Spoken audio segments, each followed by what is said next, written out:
Hello students, हम कर रहे हैं financial accounting BCom and BBA के लिए। और इसके अंदर अभी हमारा चैप्टर चल रहा है कंसाइनमेंट अकाउंट। कंसाइनमेंट अकाउंट का आज का जो लेक्चर है वो लेक्चर नंबर सेकंड है, या आप बोल सकते हैं पार्ट नंबर सेकंड है। फर्स्ट लेक्चर के अंदर हमने इसके कॉन्सेप्ट को समझा था कि कंसाइनमेंट होता क्या है। तो आज यहाँ पर मैं ये नहीं बताऊंगा कि कंसाइनमेंट क्या होता है। हाँ, कंसाइनमेंट के अंदर दो पार्टी होती है, एक कंसाइनर और एक कंसाइनी। तो हम कंसाइनर की बुक्स के अंदर जो है जनरल एंट्री बनाना सीखेंगे। और इस लेक्चर को अगर आप पूरा एंड तक देखते हैं तो उसके बाद आपको जनरल एंट्री अच्छे से याद भी हो जाएगी। हाँ जी, तो in the books of consignor यानी कि प्रेषक, जो ओनर है, जो कंपनी है, जो गुड्स का बिजनेस कर रही है, वो अपनी बुक्स में क्या एंट्री करेगी जब वो गुड्स अपने एजेंट, जिसको हम कंसाइनी बोलते हैं, उसको सेंड करेगी। तो हम यहाँ पर कंसाइनर की बुक्स में जनरल एंट्री बनाते हैं। तो देखो, कंसाइनर सबसे पहले क्या करेगा, बड़ा सिंपल है। सबसे पहले वो क्या करेगा, first goods send on consignment, या गुड सेंड टू कंसाइनी, या गुड सेंट ऑन कंसाइनमेंट, एक ही बात है। कंसाइनमेंट पर गुड्स भेजना है ना, बेचना नहीं, भेजना। क्यों? क्योंकि सेल नहीं है, वो तो कंसाइनी को दे रहा है, कंसाइनी उसको आगे सेल करेगा, यानी कि जो ऑनर है वो एजेंट को गुड सेंड कर रहा है। तो उस केस में ऑनर अपनी बुक्स में क्या एंट्री करेगा। तो देखो बेटा, अब यहाँ पर हमको इस ऑनर को अकाउंटिंग करते टाइम एक चीज़ ध्यान रखनी पड़ेगी कि उसे एक अकाउंट ओपन करना पड़ेगा अलग से, कंसाइनमेंट अकाउंट। और कंसाइनमेंट अकाउंट जो होता है उसके बारे में थोड़ा सा आपको बता देता हूं। इसको कंसाइनमेंट अकाउंट ओपन करना पड़ेगा। क्या करना पड़ेगा? कंसाइनमेंट अकाउंट ऊपर करना थोड़ा, कंसाइनमेंट अकाउंट, प्रेषण खाता। और वो जो कंसाइनमेंट अकाउंट ओपन करेगा, उस कंसाइनमेंट अकाउंट का जो नेचर है वो नॉमिनल अकाउंट की तरह होगा। नॉमिनल अकाउंट, नॉमिनल अकाउंट मतलब नाम मात्र खाता।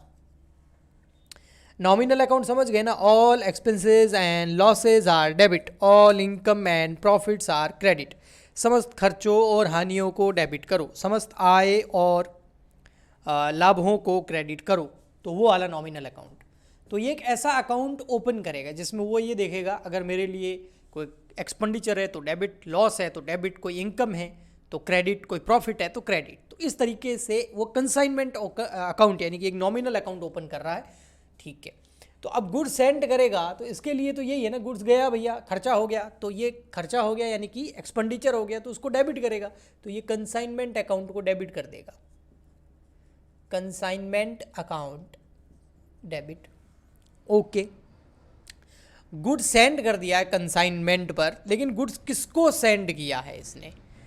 कंसाइनी को। Okay, goods send on consignment या गुड सेंड टू कंसाइनमेंट, दोनों में से आप कुछ भी लिख सकते हैं। तो गुड सेंड ऑन कंसाइनमेंट लिख देते हैं हम।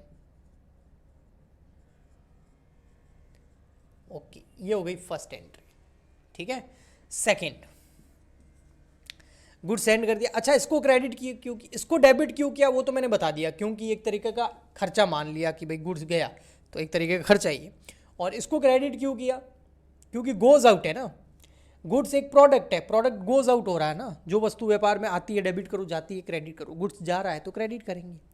या फिर स्टॉक मान के देख लो तो स्टॉक डिक्रीज हो रहा है। और मॉडर्न रूल के हिसाब से देखोगे तो भी आपको पता चलेगा कि अगर एसेट को कम करना होता है तो क्रेडिट करना होता है। मैं ये मान के चल रहा हूँ कि आपका बेस क्लियर है। अगर नहीं क्लियर है तो प्लीज़ आप हमारा बेसिक लेवल ऑफ अकाउंटिंग का जो प्लेलिस्ट बना हुआ है उसको ज़रूर पढ़ें। सेकेंड एंट्री ये करेगा कि अगर इसको खर्चे भी करने पड़ते हैं कंसाइनर को, तो expenses paid by consignor. Consignor जो है इस कंसाइनमेंट के लिए कुछ खर्चे कर रहा है, तो अगर एक्सपेंस पेड करेगा तो वो भी नॉमिनल खर्चा है तो डेबिट, तो कंसाइनमेंट अकाउंट में डाल देगा, कंसाइनमेंट अकाउंट डेबिट। टू, अगर कैश में है तो कैश, और चेक से किया है तो bank. Okay, third number entry होगी अगर कंसाइनी से कुछ एडवांस में मिल जाए। एजेंट जो होता है ना कई बार एडवांस में पैसा दे देता है किसको, कंसाइनर को, यानी कि मालिक को, ओनर को। क्यों देता है? क्योंकि ऐसा इसलिए लेते हैं, भाई गुड्स भेज रहे हैं, पता चले बाद में वही भाग गया, कहीं गायब हो गया गुड्स लेके, तो उससे कई बार एडवांस में कुछ पैसा या कोई चेक या बीआर, ठीक है, वो ले लिया जाता है। तो कैश या फिर चेक या फिर BR received from consignee in advance।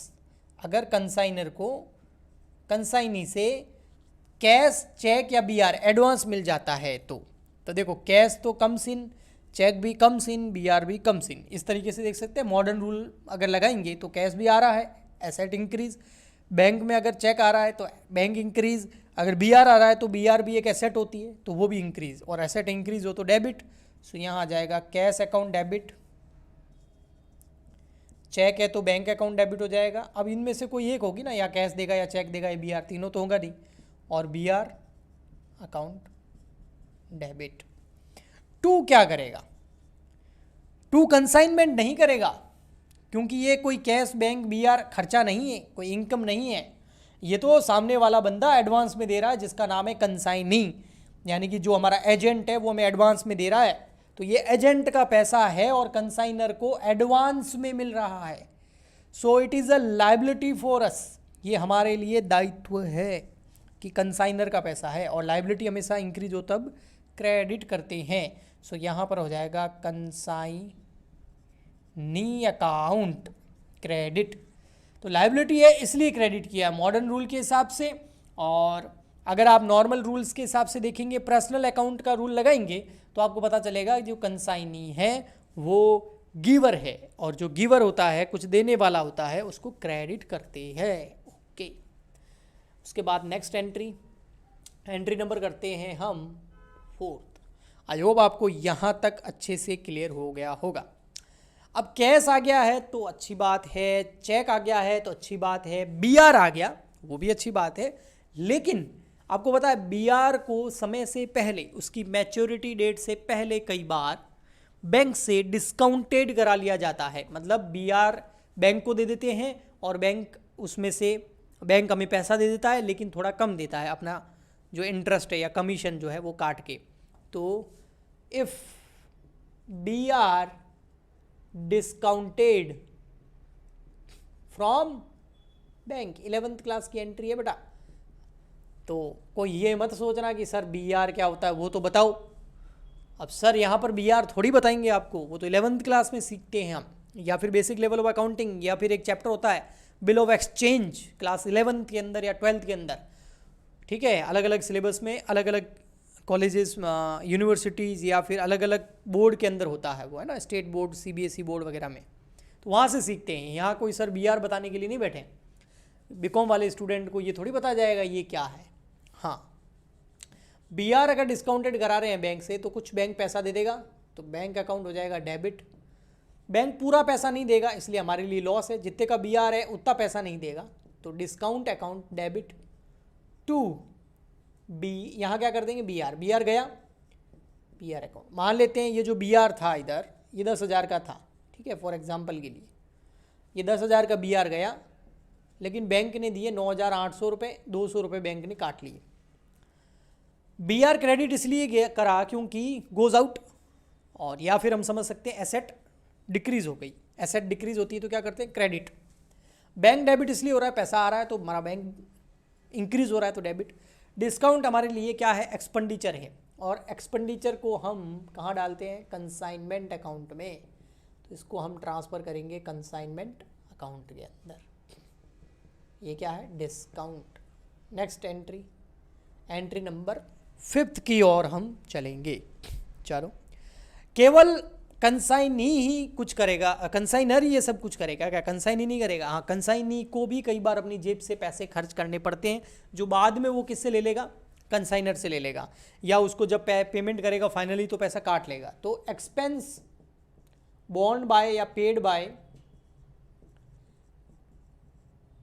Consignee यानी कि जो हमारा एजेंट है वो भी कुछ खर्चे कर रहा है, तो खर्चा होता है, चाहे उसने किया चाहे हमने किया, तो वो तो डेबिट होगा, इसलिए कंसाइनमेंट अकाउंट डेबिट, क्योंकि एक्सपेंडिचर हमेशा डेबिट करना है, वो भी कंसाइनमेंट नाम से। 2, ये जो पैसा है जो कंसाइनी ने पे किया है, ये कंसाइनी को वापस भी तो देना पड़ेगा, तो ये हमारे लिए क्या हो गई, लायबिलिटी। इसलिए मैं यहाँ पर कंसाइनी अकाउंट को क्रेडिट कर दूंगा, क्योंकि खर्चा हमारा है ना। कंसाइनी को क्या करना, फर्स्ट लेक्चर में हमने समझा था ना, कंसाइनी का कोई ज़्यादा रोल नहीं होता है, वो तो गुड सेल करता है, अपना कमीशन काटता है बस। अगर वो अपनी जेब से पैसे खर्च करेगा तो हमसे लेगा, तो हमारी लायबिलिटी है कि उसको पैसा देना है। ओके, सेटलमेंट बाद में करना पड़ेगा। इसके अलावा कंसाइनी और क्या कर सकता है, goods return bye consignee, goods returned bye consignee. हमने जो कंसाइनी को गुड्स भेजा है ना, फर्स्ट एंट्री में देखो ये रहा कंसाइनमेंट पे, अगर वो कंसाइनी वापस लौटा रहा है, क्यों लौटा रहा है, नहीं बिका होगा या फिर डिफेक्टिव होगा, तो वो अगर रिटर्न कर रहा है तो इसकी ऑपोजिट एंट्री हो जाएगी। हमारे पास स्टॉक वापस आ गया तो कंसाइनमेंट को क्रेडिट कर देंगे, कंसाइनमेंट अकाउंट क्रेडिट, स्टॉक वापस आ गया हमारे पास। और goods Saint on consignment debit हो जाएगा, क्योंकि गुड्स रिसीव हो रहा है, goods Saint on consignment debit. ठीक है, next entry number 7th entry और हो सकती है, अगर कंसाइनी, अगर क्या, ये तो मेन इंपॉर्टेंट एंट्री है, कंसाइनी को हमेशा गुड्स तो आगे सेल करना पड़ता है, तो गुड्स जो है वो सोल्ड बाय कंसाइनी, कंसाइनी अगर गुड्स बेच देता है तो एंट्री क्या होगी, उसको भी कंसाइनमेंट अकाउंट में डालेंगे, बिल्कुल डालेंगे, डालना ही पड़ेगा ना। हाँ ठीक है, लेकिन गुड सेल जो किया है वो हमारे लिए इनकम है ना, रेवेन्यू है, तो कंसाइनमेंट क्रेडिट हो जाएगा टू कंसाइनमेंट, क्योंकि रेवेन्यू है, बोल रहा हूँ ना आपको।